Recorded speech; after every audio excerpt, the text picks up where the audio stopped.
Everyone, and thank you very much for joining us this afternoon. I'm Paula Hood, and I'm with Blue Mountains Biodiversity Project. Before we start, I want to take a moment and recognize that all of what we now call Eastern Oregon was forcibly taken from Indigenous peoples. And we believe we have a responsibility to do what we can to right wrongs of the past and to change systems that continue to profit some at the expense of Indigenous peoples. And that the tribes and tribal members deserve meaningful say in the decisions made on public and private lands that they never gave up. Right now, forests in Eastern Oregon are facing the biggest policy threat to ecosystem integrity that they have seen in decades. And so we're very glad to have you all here with us to discuss the importance of large trees in Eastern Oregon and southeastern Washington, and the recent rollback of protections for big and old trees across 6 national forests on the east side by the outgoing Trump administration. Our panelists today are Veronica Warnock with Greater Hells Canyon Council, Rob Klavins with Oregon Wild, me, Paula Hood with Blue Mountains Biodiversity Project, and Rory Isbell with Central Oregon Landwatch. And the roadmap for our panel presentation today is that first, Veronica will explain the recent decision by the outgoing Trump administration to roll back protections for large trees in Eastern Oregon and southeastern Washington. Next, Rob will discuss why large trees in Eastern Oregon are important for regional issues that extend beyond the east side. I'm going to talk about or give a further glimpse into the complexity and biodiversity of eastside forests, and Rory will discuss some of the bigger picture issues.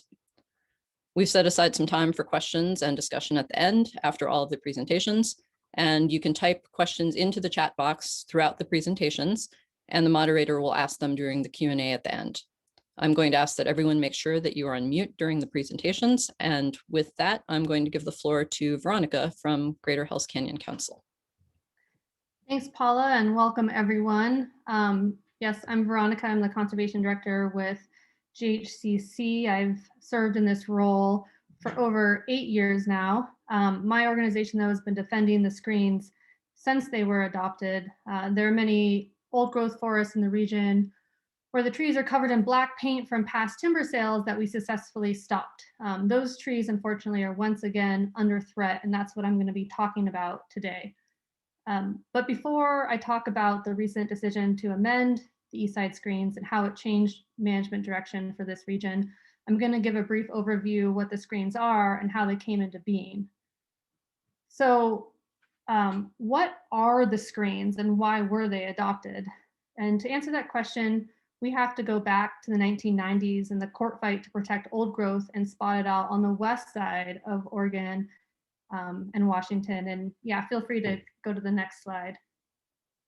After court injunctions curtailed logging on the west side to protect the spotted owl, logging shifted to east of the Cascade Crest. Logging was rapidly destroying east side forests, including old growth and large structure, which in turn resulted in steep declines in ecosystem health and wildlife viability. There are almost 200 species in the region that depend on large and old trees, including pine martens, fisher, great gray owl, northern goshawk, pileated woodpecker, whitehead woodpecker, and a bunch of other bird species. And these species were all being put at risk by the increase in industrial logging. But as industrial logging moved east, so did the conservation efforts.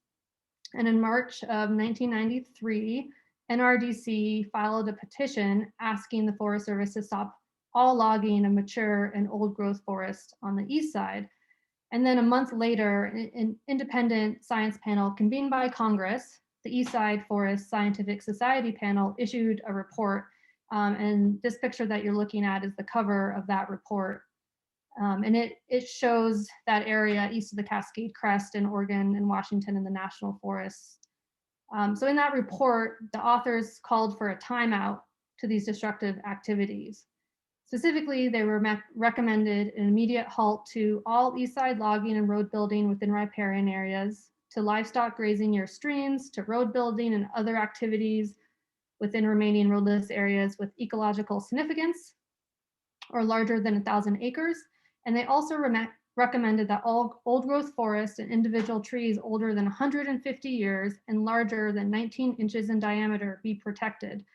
And they recommended that these measures stay in place until a long-term strategy of protection and restoration could be developed for eastside forests. And out of this, we got the eastside screens. The screens amended all forest plans for national forest in Oregon and Washington east of the Cascade Crest and initially contained 3 screening procedures: riparian, ecosystem, and wildlife. And among other things, the wild life screen included a standard that prohibited logging of live trees greater than 20 inches in diameter at breast height. And basically green trees 21 inches or larger could not be logged. And this has become known as the 21-inch rule. And while the screens contained a lot of other provisions, the 21-inch rule is important because it contained it was the strongest protections that the screens contained. And it's infamous. There was a lot of, industry has not liked this rule. But the 21-inch rule itself was a compromise. Remember, the scientific panel recommended all trees 20 inches and larger in diameter be protected, and the recommendations on road, grazing, roadless areas were not adopted. So what did the screens promise? The screens promised to maintain ecological integrity of eastside forest until a more comprehensive ecosystem protection plan was put in place. And so right after the screens were adopted in February of '94, the Forest Service and the BLM began the planning process to come up with that long-term strategy. And that strategy became known as the Interior Columbia Basin Ecosystem Management Project, or ICBMP. And ultimately, a decision never came out of this process. And after ICBMP failed, there was a roughly 20-year forest plan revision process to amend some of Oregon's eastside forests, the Malheur, Ochako, Umatilla, and Wallowa-Whitman. And that process resulted in a withdrawn decision. And so, that left us without any changes to the screens, without that comprehensive recovery and protection plan that was promised almost 30 years after the adoption of the screens and the 21-inch rule. And that brings us to the recent planning process that got rid of the 21-inch rule. Next slide. So what did this process look like? The planning area for the amendment covered the Umatilla, Wallowa-Whitman, Malheur, Ochako, Deschutes, and Fremont-Wenema forest plans, millions of acres. And as you can see depicted here in this figure, the planning process from scoping to a final decision took 5 months. And the amendment was analyzed in an EA, even though it would likely have significant effects. And I said scoping in air quotes because that step of the NEPA process was completely ignored. Initially, the Forest Service said, we don't need to scope. And then they said, well, we combine scoping with the draft EA comment period. But either way, the draft EA comment period was the only one the public had, because in the last days of the Trump administration, James Hubbard, a political appointee and number 2 at the USDA, he signed a decision for this amendment in violation of the law. And he said his signature negated the need for an objection resolution process. And to say it nicely, the EA was light on analysis, even for an EA. The analysis barely acknowledged that there would be an impact on wildlife, and it took the position that there would be absolutely no impacts on riparian areas or species. It didn't consider the effects on carbon. And I don't have time to go into all of the deficiencies of this planning process in the EA, but I'm happy to talk more about it in the Q&A if folks are interested. Next slide. So how did this decision change management direction for these forests when it comes to large and old trees? The decision got rid of the 21-inch rule, which had required that all green trees over 20 inches in diameter be protected, and it replaced it with a guideline. And that guideline recommends protecting old trees, those over 150 years old. And whether a tree is old or not will be determined visually by yet to be developed criteria coming out of the regional office. And if there are no old trees to protect, the guideline recommends protecting large trees. But the guideline changed the definition of large trees to 30 inches and larger in diameter for grand fir. For the rest of the species, it still is 21 inches and larger. And the decision also clarified that this guideline should only be applied outside of old growth stands, leaving no guidance for logging large and old tree within old growth. And this, I mean, last point is very important because for almost 30 years, the Forest Service has applied the 21-inch rule to all forest types, including late and old structure or old growth. And so with this clarification, we'll have to see how it's applied. But if it's only applied outside of late and old structure or old growth, you know, there is no guideline, there is no standard for those old growth stands. Next slide. So I guess to wrap things up, this new guideline was adopted over the objections of 26 conservation groups, more than 115 independent scientists, and the majority of the public who commented. And you know, if the goal of the amendment was to make a slight tweak and address direct competition between large trees and older large trees, you know, that could have been accomplished with a narrow exception to the 21-inch rule, but that was not the goal of the agency here. You know, the stated goal was to reduce firs across the landscape. You know, that's akin to, you know, draining the rivers of water to prepare them for climate change, because they want to reduce firs to, you know, to prepare the forest for a drier climate. But you know, the data isn't showing that's going to be drier in the blues in the future, especially in our fir-dominated forests. And you know, the screens were supposed to be a timeout until such a date that a more comprehensive recovery and protection plan could be put in place. But that recovery plan has yet to be adopted. I mean, it has yet to even, we're not even talking about starting a planning process for that. But there is still a need to protect and restore these forests, which have not recovered, you know, and things have gotten even worse, even with the screens, even with the 21-inch rule. And the Eastside panel, you know, made the case that we need a timeout. And what the Forest Service really did is they did a slowdown. And over the course of the last three decades, they haven't taken advantage of the opportunity to come up with that more comprehensive recovery and protection plan. Instead, they just removed large and old tree protections. They got rid of the 21-inch rule and opened the door again to logging of our oldest and largest trees. And what these organizations here up on the screen, what we've been asking for throughout this whole process is that comprehensive and recovery and protection plan that has been promised for the region for almost 30 years, and that request has been ignored. And so with that background on the screens and the recent change in management direction, I'm going to hand things over to Rob.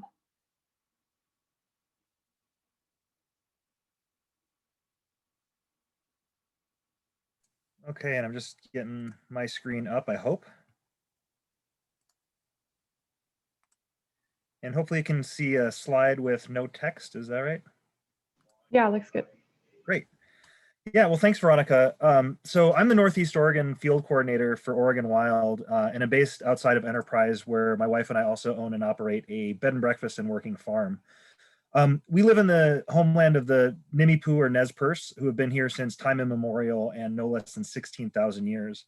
And I want to note that the Wallowa Band of the Nez Perce never gave up their claim to this land legally or otherwise.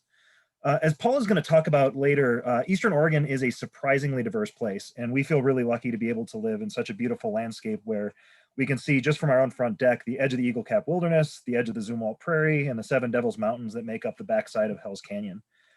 I hope it goes without saying that landscapes like these and the values that they support matter on their own. But I wanted to talk to you about why I think they should also matter to folks working on more regional and even national and international scales. So I'm going to assume that most of you saw Dr. David Mildrexler's great presentation last week or 2 weeks ago. If you missed it, I highly recommend watching the recording. For now, and I guess for those of you who don't have perfect memories, I'll just reiterate that he talked primarily about his research into the role that Eastern Oregon's forests can play in the fight against climate change. You know, for the longest time, we talked about tropical rainforests as the lungs of the earth, and more recently, we're understanding the role that temperate rainforests can play in the fight against the climate crisis. And it's understandable that places like the Tongass and the Siuslaw get all the credit, and the forests that are home to the spotted owls kind of get the attention. But I think David's research has really shown that the mature, large, and old growth trees of Eastern Oregon are also playing an important role. And there's a lot more to the research, but to me at least, the key takeaway stat is that the large trees that are now at risk due to the Trump screens represent just 3% of the trees in our forests, and yet they store over 40% of the carbon. So I wanted to say that again, the 3% of the trees that used to be protected by the screens store over 40% of the carbon in those forests. And as I assume you all know, despite what OFRI tells you, they become contributors to the climate crisis when they're logged. And so if the Forest Service wants to accomplish laudable goals like protecting communities from fire and protecting old growth, they can do it by focusing on thinning the other 97% of trees. And it's not just carbon. Big trees, whether they're living, dying, or dead, provide critical and irreplaceable habitat for wildlife. In fact, large snags and dead downed trees are a limiting factor for dozens of wildlife species here in Eastern Oregon. And that includes everything from woodpeckers and swifts to bats and invertebrates. And they're also really important for common species like bear and grouse and flying squirrels and more. And I think two things, nobody disagrees that one, these trees are incredibly important, and two, that they're sorely lacking. And new research is confirming that public lands are the only place that they exist in any sort of abundance. So the trees that we're talking about, the large trees, the old trees, and the screens that protected them also help keep water clean and cold. They maintain soil health, keep temperatures down and moisture up at the micro scale, and they do so much more. As David likes to point out, functioning self-willed forests are the true working lands of Eastern Oregon. And they also provide incredible and irreplaceable spiritual and social value. So, personally, I love trees and forests and clean air and water as much as the next person, but at heart, it's my love of wildlife that's really driven me to this work. And one of the coolest things to me about Northeastern Oregon in particular is that we have the most complete assemblage of wildlife anywhere in the state.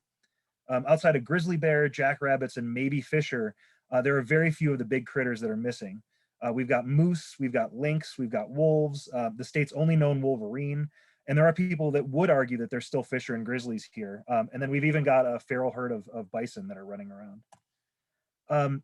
And here in Wallowa County, we're actually more closely associated with the Rocky Mountain ecosystem than the Cascades, which means we have things like Rocky Mountain juniper and limber pine.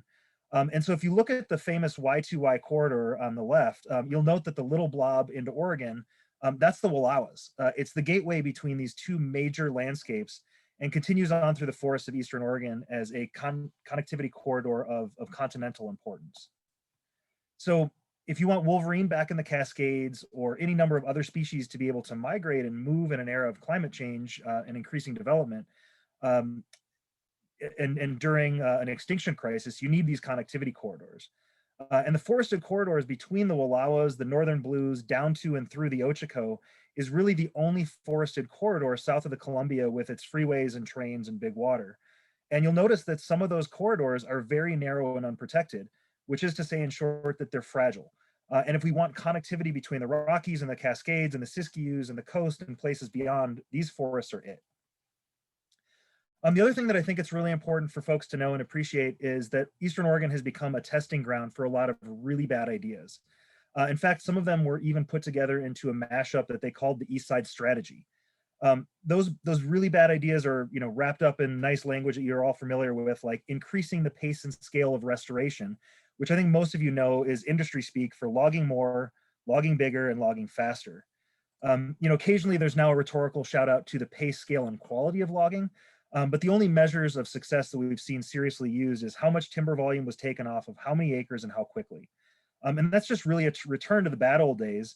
And as private timber grounds are liquidated, the industry and its apologists are increasingly looking to our public lands. And of course, we also hear them using economic arguments and fear of fire and all the usual tools. But the reality is that in a highly mechanized industry, more logging may mean more profits for timber executives in places like Lake Oswego in Idaho, but it's not going to be bringing rural economies back to life. And further, while we talk about increasing resilience, which is kind of another one of these nebulous buzzwords, we tend to only treat the symptoms, but never the root causes of unhealthy forests, which are fire suppression, overgrazing, roads, and past logging, especially of big and old trees out here. So again, out here, we've seen now hugely controversial and bad projects like the Lower Joseph Project get celebrated by those who know better. We see increasingly large categorical exclusions applied to industrial logging in sensitive landscapes. We've seen new efforts to gaslight the public on collaboration and create ways to cut out the public by granting ever more power on our public lands to local politicians. And those ideas don't just affect us out here. if we're not effectively fighting back, they're coming to a forest near you if they haven't already. And I think the reasoning behind that is that they think if they can do it here in Oregon, the thinking goes they can convince folks in DC that they can do it anywhere. And that ignores the fact that Eastern Oregon is a place that remains extremely hostile to modern science and 21st century conservation values. And that's true even in nominal collaboratives that are largely echo chambers for industry, far-right politicians, chainsaw restorationists, and other sort of extractively minded folks. And just to speak my own truth, I think it's also exacerbated by liberal guilt and an oversimplification and sort of false narrative about the rural-urban divide and the values of the communities that are out here. And add to that any legal challenges that we have start with hostile judges, and it's a really winning formula to try out bad ideas and then tell everyone else their successes when they are decidedly not.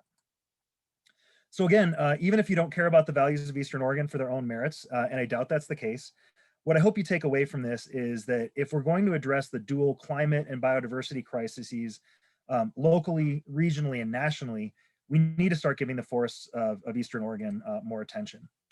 So with that, I want to hand it over to Paula to take you down in scale and look at what exactly we've got out here on the so-called dry side. Thank you, Rob. And let me share my screen. Oop.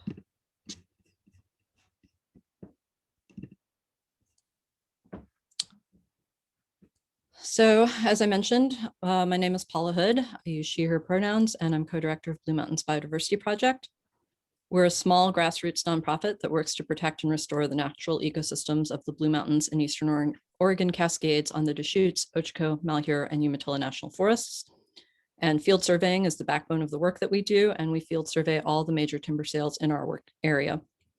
Today, I'm going to focus on introducing you to the complexity and diversity of Eastern Oregon's forests and why large trees of all species deserve protection. So when people think of Eastern Oregon, they often think of high deserts, sagebrush, and open ponderosa pine forests. These iconic landscapes are unique and celebrated, as they should be. But ponderosa pine forests are not the only forests or the only ones that deserve protection in Eastern Oregon. The landscape is incredibly diverse and comprised of complex mosaics of forests and ecosystem types. Mixed conifer forests, some of which are very moist, are common and they're widespread across the region. Here is an example from the Malheur National Forest. This was taken within the Big Mosquito timber sale. So these mixed conifer and moist mixed conifer forests are unfortunately often targeted for logging, with grand fir being being most targeted for large tree logging. And we're especially concerned about the negative impacts to wildlife that will result from the increased logging of large trees, particularly within these mixed conifer forests. So essentially, the Forest Service has replaced a standard that was put in place specifically to protect wildlife with a guideline that instead focuses on silviculture. And this guideline does not consider, nor does it prioritize the needs of wildlife. And of course, many wildlife species depend on large trees regardless of the age of those trees. And as you've heard, there's still a well-documented deficit of large trees in the region. The 21-inch screens have only been in place for approximately 25 years, and so large and old trees have not had time to recover to anywhere near historic levels in that time. Importantly, large trees are needed to eventually die and turn into large snags, as you've heard a little bit about. So snags and deadwood structure provide some of the most, if not the most, important wildlife habitat in forests.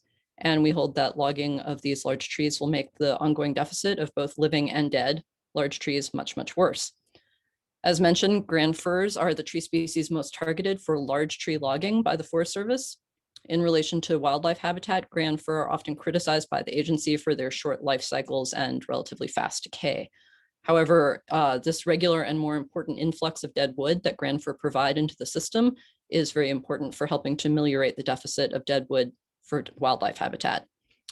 Notably, a 2015 Forest Service memo on forest plan amendments admitted that large old hollow fir are crucially important to species such as black bears, bow swifts, pileated woodpeckers, American marten, and bats. And the agency also stated that, quote, large hollow fir are rare on the landscape and have declined from historical conditions on the east side of Oregon and Washington. The memo noted that large hollow firs take about 150 to 200 years to develop, and that adequate numbers of small trees are needed for large snags to develop, for large trees and then large snags to develop. Of course, also many species of birds rely on large trees. And so some examples here include northern saw-whet owl, white-headed woodpecker, and black-backed woodpecker. And of course, there are many more examples listed on the slide. And here's some examples of birds that rely on large trees and then are also associated specifically with mature mixed conifer forests and or fir forests. In the pictures, there's a great gray owl, a black-backed woodpecker, and a Williamson sapsucker. And of course, there's many other examples listed as well. I also wanted to note that all of these examples, the birds have either seen declining populations according to the Breeding Bird Survey, and or they are considered climate threatened or climate endangered by Langham et al. 2015, which was a very meticulous and extensive study done in conjunction with the Audubon Society. And it's also important to note that in the era of climate change, many species, including many birds, are at risk of losing habitat and range due to climate change. And this is, of course, going to be further exacerbated by logging large trees and the loss of that habitat. And then in addition to birds, there's a lot of other wildlife species that rely on mixed conifer forests. There's a list of just a few on this slide. I want to highlight that removing through logging the complex multi-story canopy structure in mixed conifer forests, either by logging the large trees or by logging in the understory, this removes crucial wildlife habitat for many species. So said another way, the very forest structure that the Forest Service calls quote unquote fuels is the same structure that some species rely on for their habitat. And unfortunately, the Forest Service tends to greatly oversimplify their approach to mixed conifer forests and largely glosses over these issues and over crucial differences between dry and moist forests. In addition, logging often does result in more open canopies, which allows in more sunlight and more heat and removes protections from wind. And of course, this can also cause forests to become more hot and more dry.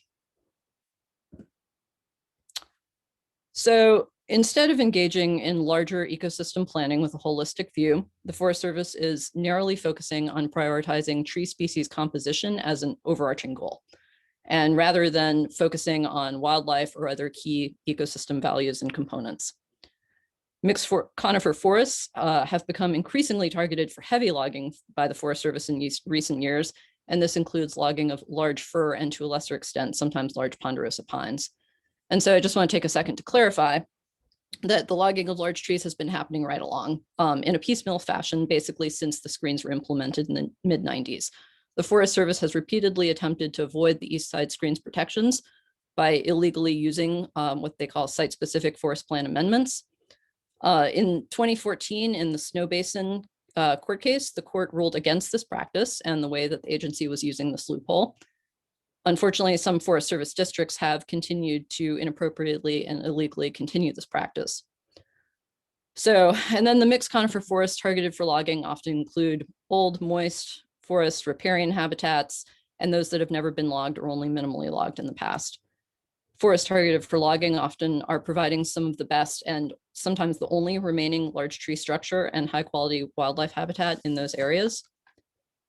And in many cases, the forests targeted for logging are surrounded by tree plantations, which are usually young ponderosa pine stands that are homogeneous and lack snags and other key wildlife components. I also want to note that the rollback of these protections for large trees will incentivize logging in the backcountry. So timber sales are often not profitable unless larger trees can be logged. And with the rollback of these protections, it will become more economically viable to build or repair roads and go further distances into the backcountry in order to log large trees in areas that previously may not have been profitable.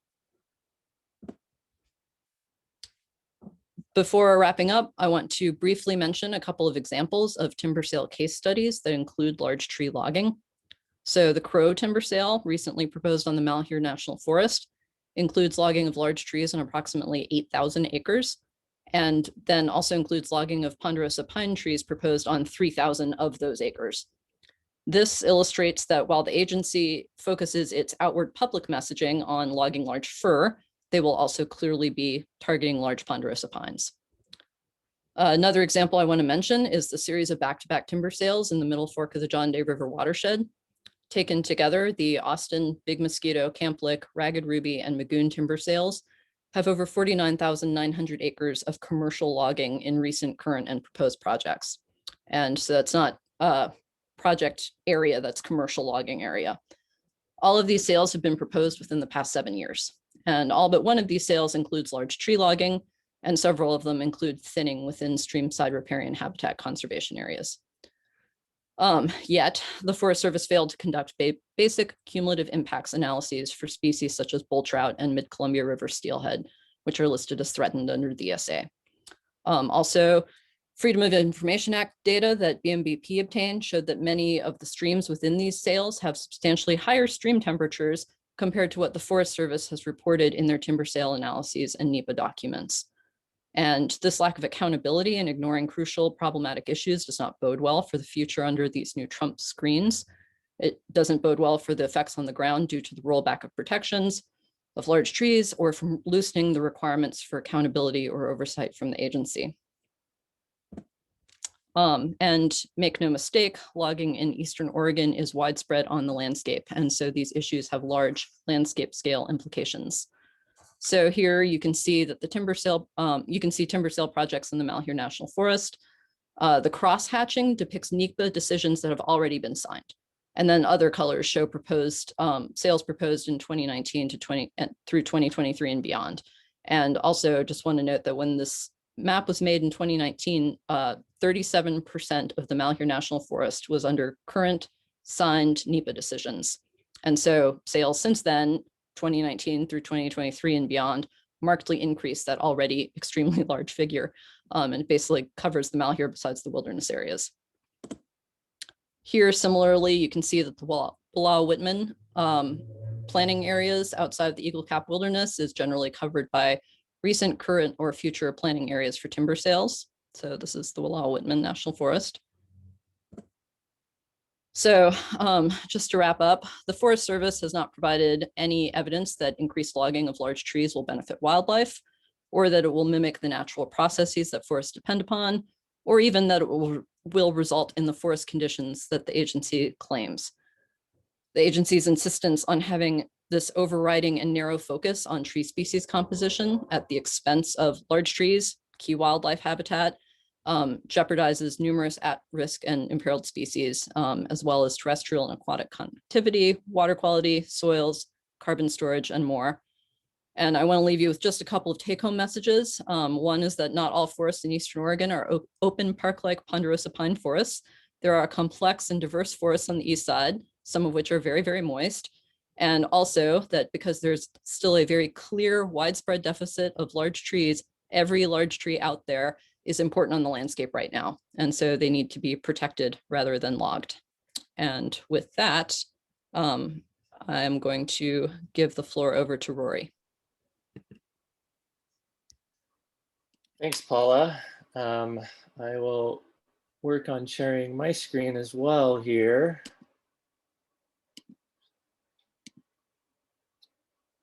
Cool. Okay. Hello, everyone. My name is Rory Isbell. I'm a staff attorney with Central Oregon Landwatch. We're a land use and environmental advocacy organization based in Bend. I'm going to try to kind of zoom out from all the great information that Veronica, Rob, and Paula have given you and spend a little time talking about some other big picture issues on our Eastside National Forests. Basically, my hope is to tell you about some restoration needs and threats on our forests that we wish the Forest Service would prioritize instead of big tree logging. I realize I should hit present here. Okay, so briefly, those issues I will tell you a little bit about today are road density, livestock grazing, water quality, wildlife habitat, climate change, and recreation impacts. And what we find is that the Forest Service's priority on logging means that often these issues are ignored. So starting with road density, our Eastside National Forests are highly over-roaded. This fragments wildlife habitat, it directly displaces wildlife and harms water quality.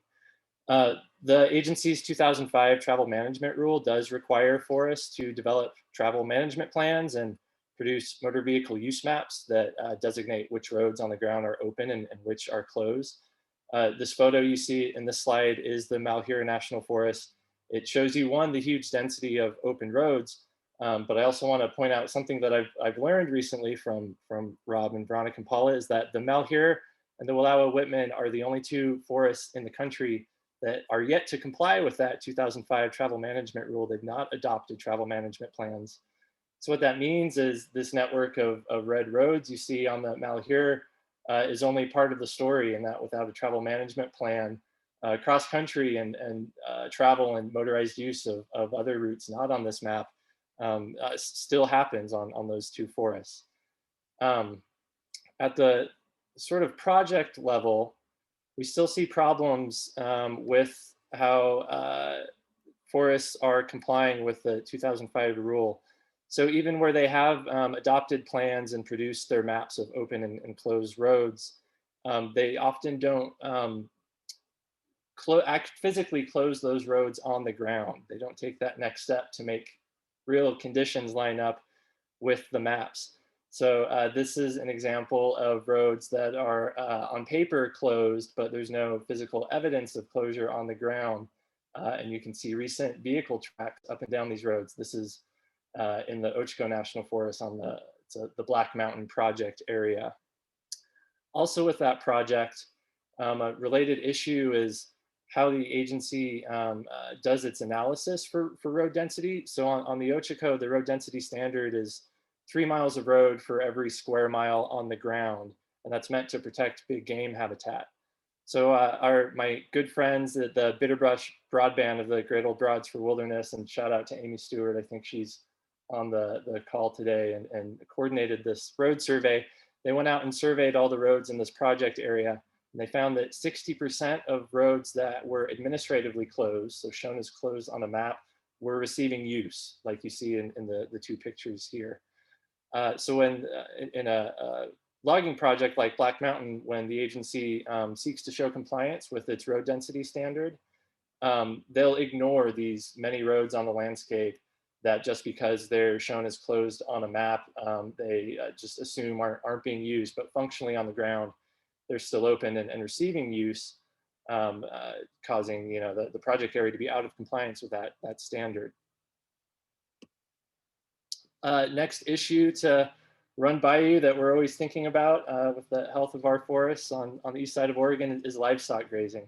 So the Forest Service reports in 2017, there were 112,000 animals grazing on national forests across the whole state.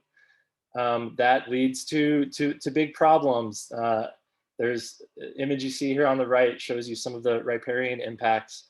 Zooming out again to all of that grazing, this is a map of the active, closed, and vacant leases or range allotments on the northern half of our Eastern Oregon National Forest. And my next slide here is the southern half.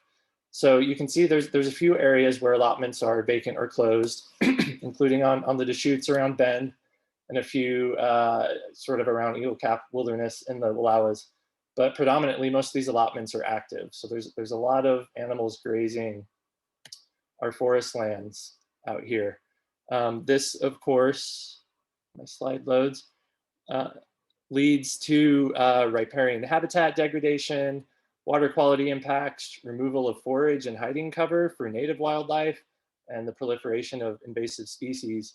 This is the images here show another creek in the Ochiko National Forest Black Mountain Project area where the agency proposed logging in these riparian areas, but proposed very little to mitigate the impacts of livestock grazing that you can see here with the lack of vegetation, the cut banks on this channel, no riparian shrubs or trees.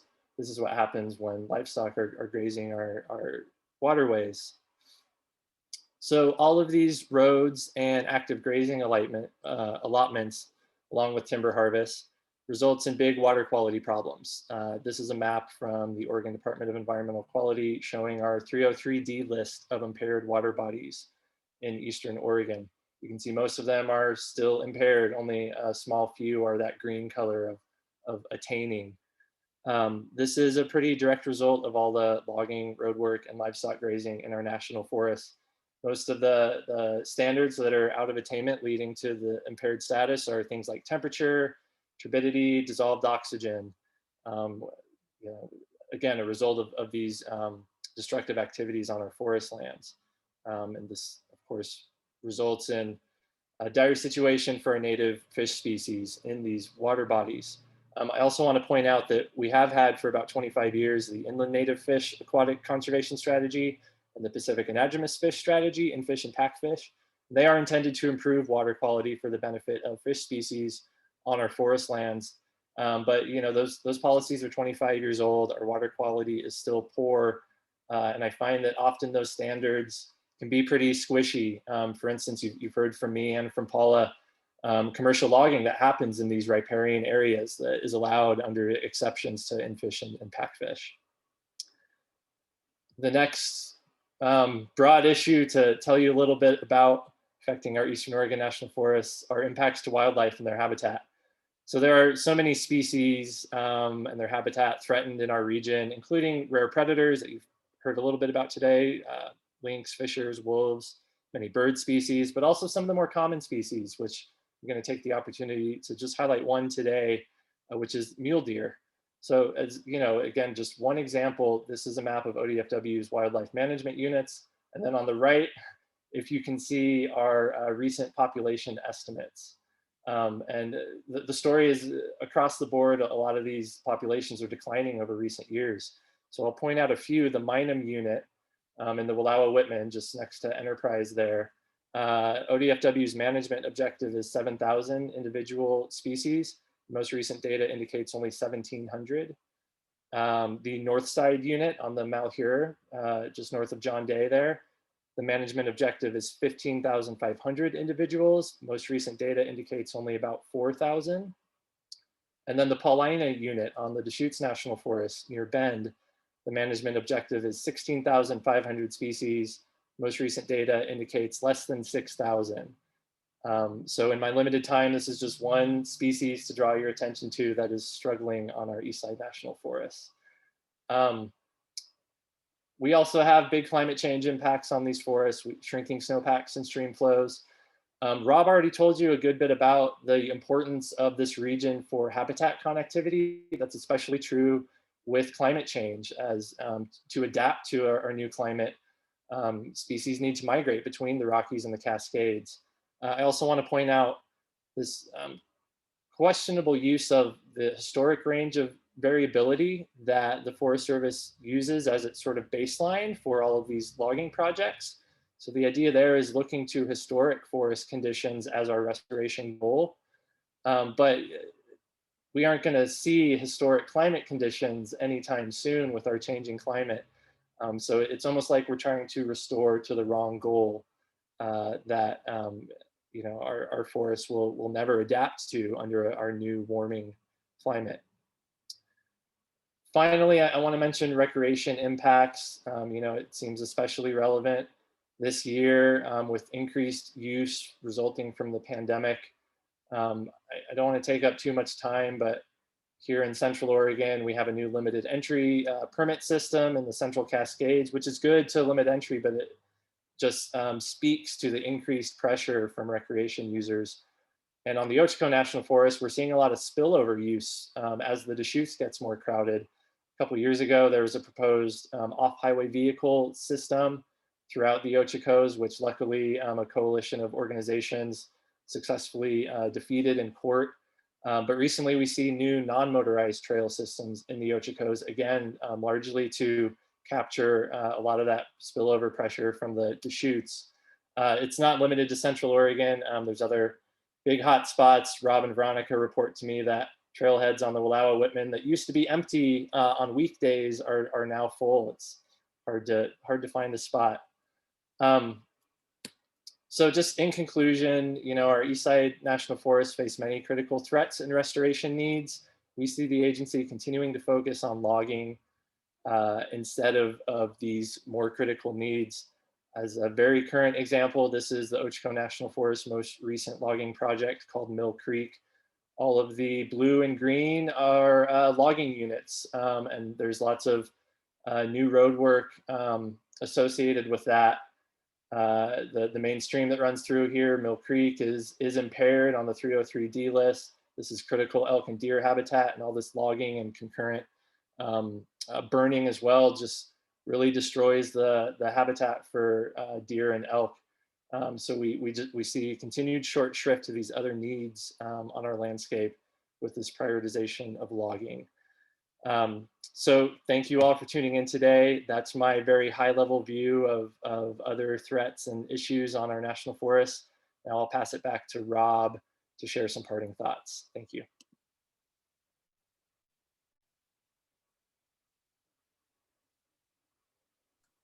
All right, give me just a second here to get my presentation back up.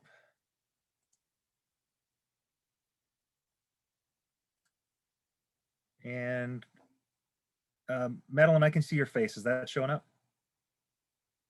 Okay, great. So let me just one more second. Sorry about that. Great, yeah, thanks, Rory. So we threw a lot at you, and believe it or not, I think that felt pretty condensed for all of us. But I just want to bring this home by noting why we are so appreciative of this opportunity. Like all of you on the call, and I'm sure in the group, we care deeply about the places that we work, and of course we're convinced ours is the most important.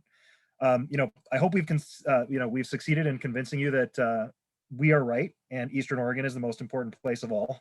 But jokes aside, Eastern Oregon is really important, and like so many other places in Oregon and around the world, it's under threat. And we really don't have a lot of time to take half measures, much less giant steps in the wrong direction, which is where we're headed with the Trump screens, with categorical exclusions, handing over power to local politicians, and by following the lead of really what have become lowest common denominator, group thinking, echo chamber collaboratives. To the extent that they belong to anybody, our public lands belong to every one of us, no matter where we live in relationship to those places. So, we count on you to protect the Coast Range, Mount Hood, and the Siskiyou and the Steens, and you count on us to do our part. And we're doing our best, but there's no other way to say it than we need your help. There are a lot of conservation-minded folks out here in Eastern Oregon, but they're rarely given a voice. And quite frankly, even when they are given one, they often only use it once or twice because our opposition is organized, they're mean, and they're good at playing whack-a-mole. So conservationists take a lot of shit for it and are often reluctant to speak out again. And also, even progressive politicians love to come out here and get their picture taken riding a horse, and to hear from local politicians rather than conservation advocates who aren't seen as real rural Oregonians. So Eastern Oregon becomes something of a sacrifice zone, and it shouldn't be that way. Further, I think a lot of folks who speak for the whole state of Oregon or the region are often really heavily focused on the west side. And that's totally understandable, but it means that the place-based groups and advocates that are doing the work out here aren't heard or represented accurately.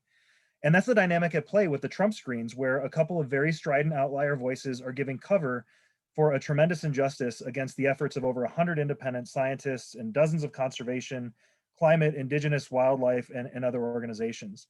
So from my perspective, that's why when about 3 million acres of spotted owl habitat were threatened by the Trump administration, our senators and the administration acted quickly, as they should have.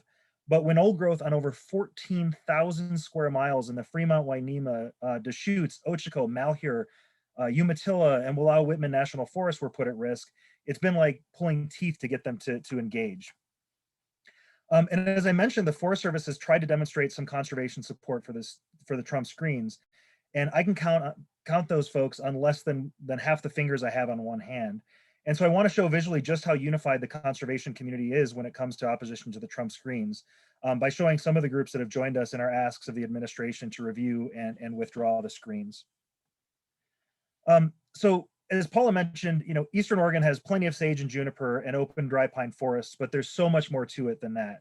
I think Rory pointed out that it's threatened by more than logging in the name of restoration, but also fire suppression, overgrazing, increased development, wildlife poaching, road building, invasive species, and so much more. And that's just an awful lot to chew on, and we don't have a lot of time to get things right. Further, I think our groups all want to stop playing defense, sort of one timber sale or bad proposal at a time, and start transitioning to things like recovering fish and wildlife and protecting the remaining unprotected big wild places. So I hope that this can be the start of a longer conversation, but right now there is no bigger, there's no more immediate and really no more solvable threat to address than the Trump screens. So on the behalf of our whole crew, I want to ask you guys to do two things. First, check out this awesome webpage that was put together as a team effort by our organizations, Craig Law Center and others, and share it around. And second, please do what the page asks you to do. If you have contacts with Senator Wyden and Merkley, please put in a word on the screens. We know that they want to do the right thing on climate. They've stood up for old growth and wildlife before, and they've stood up to the Trump administration. So we need them to do it one more time. And we're not asking them to do anything crazy. So please ask them to encourage the Biden administration to review and withdraw the Trump screens under his climate executive order, and let us know what you hear back. Even a short note or a call to their offices are helpful. And of course, if you have access to the administration, please do the same there. As Veronica shared, the screens were put into place as basically an emergency placeholder until more comprehensive protections could be enacted. So long as everyone is on even footing, that we're informed by the best available science, that we're guided by 21st century conservation values, and not oversimplifying the incredible diversity and complexity of these places, we stand ready to work with everybody, all stakeholders together to find a better solution. And that's just not going to happen with the Trump screens in place, which are already being applied in timber sale planning and undoing decades of effort to find common ground. And finally, please come visit, talk to us. We look forward to working together, and we're just really incredibly grateful for your time today. So with that, I think we'll leave it to questions, but I do just want to reiterate our ask that, again, that you consider having your groups reach out to Senator Wyden and Merkley and support our efforts on the screens. And if you have any questions on that, don't hesitate to get in touch with any of us. So thanks again so much for the time. Really, really appreciate it.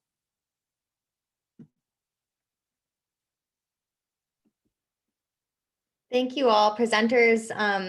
I have agreed to moderate the chat. So for just a reminder of what Paula said in the beginning is that if you have a question that you'd like to ask the panelists, just go ahead and put it in the chat. And I will go through. There were already a couple questions that came up during the presentations that maybe we could start with. The first was kind of a back and forth discussion that perhaps you panelists want to elaborate on, that had to do with whether or not a lawsuit has been filed dealing with this and the prospects for kind of a legal approach in the future.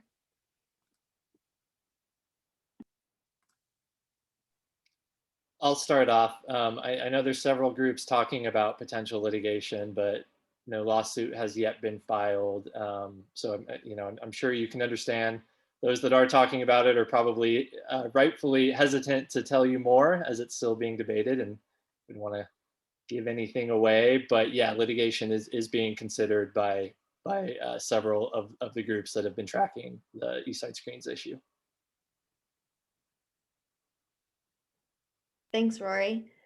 The next question was from Christina and said, can you all talk a little bit about your dream for how the United States Forest Service should ideally operate / manage our public lands, and what is needed at the federal level to make that happen?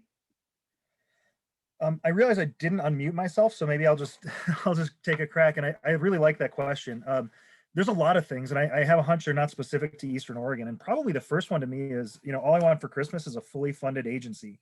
As the agency just gets less and less money, we see less and less, especially specialists in the field, who actually inform good work, do that analysis, make sure we have the information, so that and we're learning from the things that we're doing. All of those things are really important, and they're not happening. I think generally, multiple use is great, but that doesn't mean that we log everywhere and we graze everywhere. It has to mean multiple use, and that means conservation as well.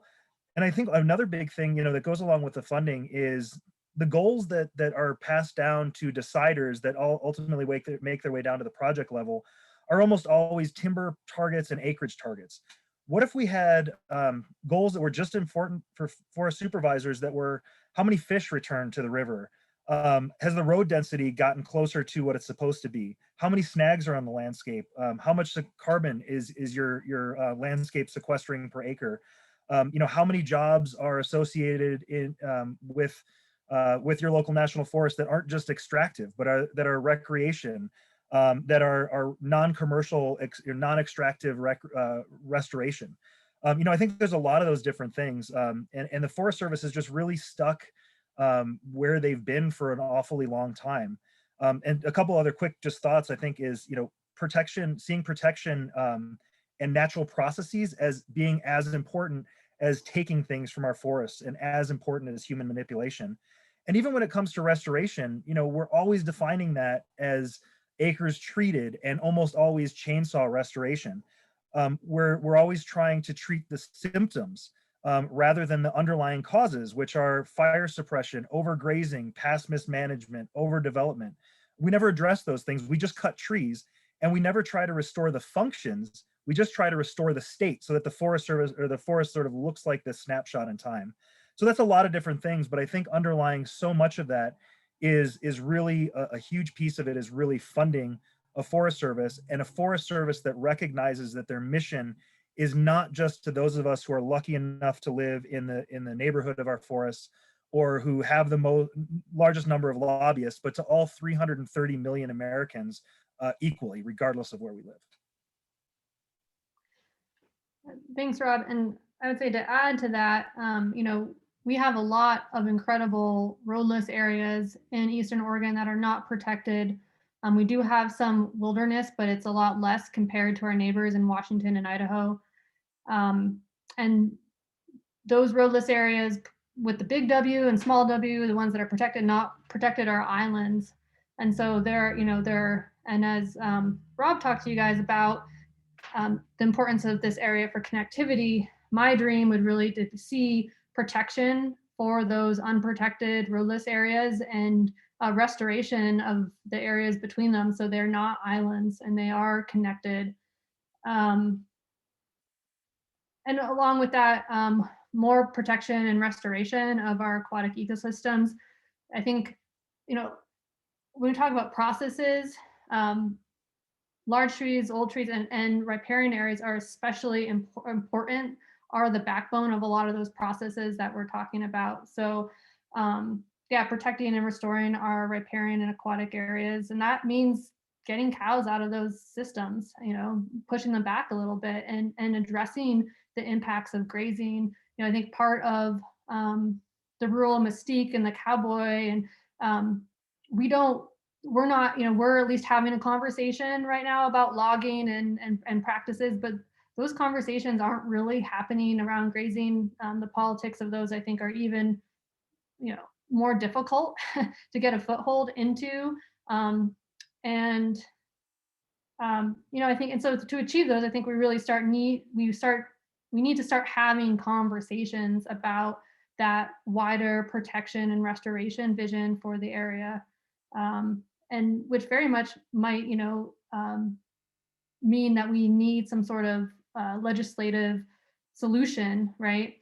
To change the needle, to move the needle from multiple use to something else.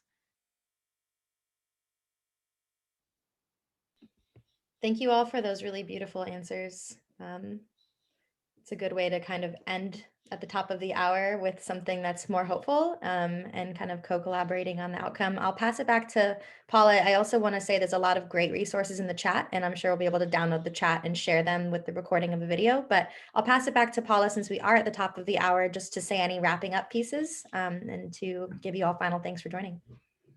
Thank you, everybody. Thank you for the panelists, and also thanks Sam and Madeline for your help and support. And thanks to everybody who came and attended our talk. We really appreciate it.